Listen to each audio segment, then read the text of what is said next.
¿Por qué los sacerdotes tienen que ser célibes, especialmente en el rito latino? ¿Y por qué los casados no pueden acceder al sacerdocio en el rito latino, es decir, en la gran mayoría de los católicos?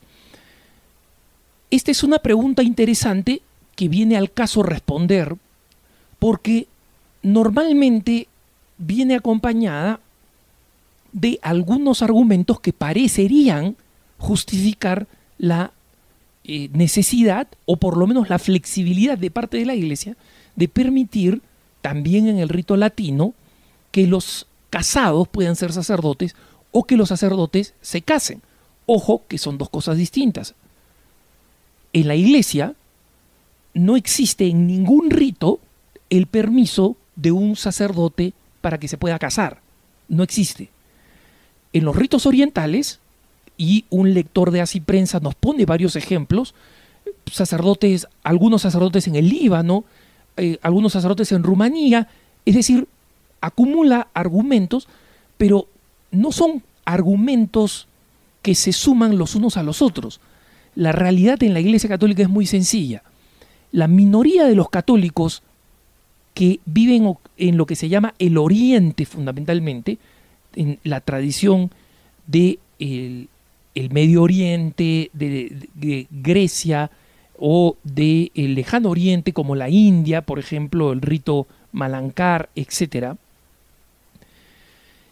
ha permitido que algunos casados accedan al sacerdocio, pero nunca ha permitido que un sacerdote que ya fue ordenado siendo célibe se case. Es más, los sacerdotes en los ritos orientales, este amigo nos pone el caso, dice, el Líbano, por ejemplo, la mitad de los sacerdotes están casados. Sí, la mitad están casados porque pertenecen al rito maronita. Lo sorprendente es que, pudiéndose casar, solamente la mitad estén casados, y no todos. En Rumanía es exactamente lo mismo. En Rumanía los católicos somos una minoría, la mayoría son ortodoxos, y la mayoría de los católicos rumanos pertenecen al rito greco-melquita, que también es uno de los ritos orientales que permite sacerdotes que han sido casados. De hecho, cuando estos sacerdotes que cuando estaban casados fueron aceptados dentro del sacerdocio, cuando enviudan no se pueden volver a casar. Y ningún sacerdote casado puede acceder al episcopado, es decir, no pueden ser obispos, que como saben ustedes, no es un ministerio distinto, no es un sacramento distinto, no existe el octavo sacramento que es el episcopado, sino que es la plenitud del sacramento del orden sacerdotal. Es decir, la plenitud del sacramento del orden sacerdotal solamente la pueden recibir los sacerdotes célibes, y esa es la tradición. Normalmente cuando se argumenta a favor del sacerdocio casado, estos argumentos provienen de muchas veces, no digo que este sea el caso concreto de este lector, pero muchas veces, yo lo veo en América Latina, provienen de grupos pequeños de interés. No son los fieles en los Andes, por ejemplo, o en las pampas apartadas de nuestros países, que no tienen sacerdote y que quisieran un sacerdote. Ellos no piden, por favor, aunque sea un sacerdote casado, no piden. Piden un buen sacerdote célibe. Piden más vocaciones. No piden casados que sean ordenados sacerdotes. Normalmente esta petición proviene de grupos de sacerdotes que han dejado su sacerdocio por una crisis en su vocación, por un tropiezo, y que no supieron distinguir entre la crisis de vida o de personalidad de la crisis de la vocación. Algo parecido pasa en el matrimonio. Muchas personas pasan por crisis personales y creen que esa crisis significa que tienen que abandonar a la persona con la que han contraído matrimonio. Y ese es un error que después se paga. Y en el caso de estos sacerdotes que han abandonado el sacerdocio, muchos de ellos quieren volver al sacerdocio, pero ya están casados, están con hijos, y entonces quieren que la Iglesia cambie la doctrina y permita que ellos vuelvan al sacerdocio casados. La Iglesia no va a cambiar esa doctrina. Y no la cambia por dos razones. Primero, la Iglesia no acepta los argumentos prácticos para cambiar su doctrina. Es más práctico no ir a misa todos los domingos. ¿Por qué la Iglesia no cambia la doctrina a que los católicos tengamos que ir a misa una vez al mes? Así, donde no hay sacerdocio, nadie se siente mal de no poder asistir a la misa dominical, y en nuestras sociedades urbanas tan agitadas, etcétera, nos ahorramos pues tener que cumplir con el sacramento dominical. ¿Por qué no prescindimos de la preparación catequética para los sacramentos? ¿Cuánta gente se queja? Uy, me voy a casar y me hacen ir 5 veces a la parroquia para unas charlas. Oye, esa gente debería ir 20 veces a la parroquia, no 5, ¿no? La Iglesia no cambia su doctrina por razones prácticas. Por una sencilla razón, recibió una doctrina para la salvación de los hombres, no una doctrina para acomodar a los hombres. La Iglesia no es un club que se beneficia de la mayoría de sus miembros, de su membresía extendida. Es un sacramento de salvación fundado por Jesucristo y en consecuencia no puede cambiar la doctrina que ha recibido. En consecuencia, el argumento práctico ni en esto ni en otras cosas funciona. En segundo lugar, el argumento práctico tampoco se aplica porque no es verdad que el sacerdocio casado solucione los problemas que se cree que solucionaría.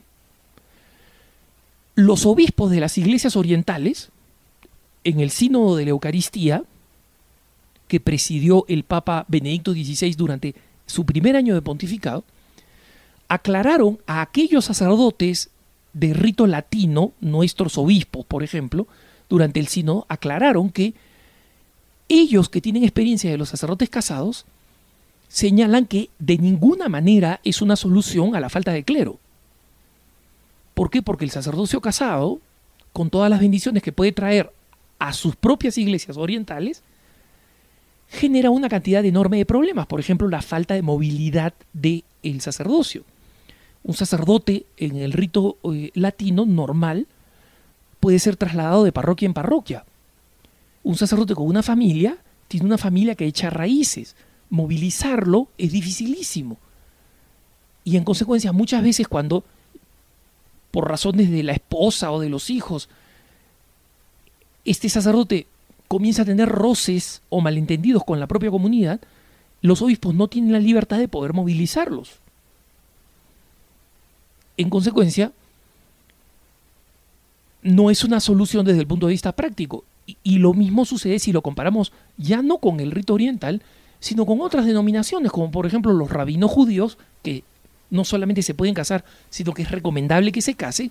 Lo mismo los ministros evangélicos, cuando vemos que nosotros, entre nuestros hermanos judíos y también nuestros hermanos separados, por ejemplo, en ciudades o en sociedades altamente secularizadas, como Alemania, Suecia, Inglaterra, Estados Unidos, existe escasez de ministerios a pesar de que se pueden casar.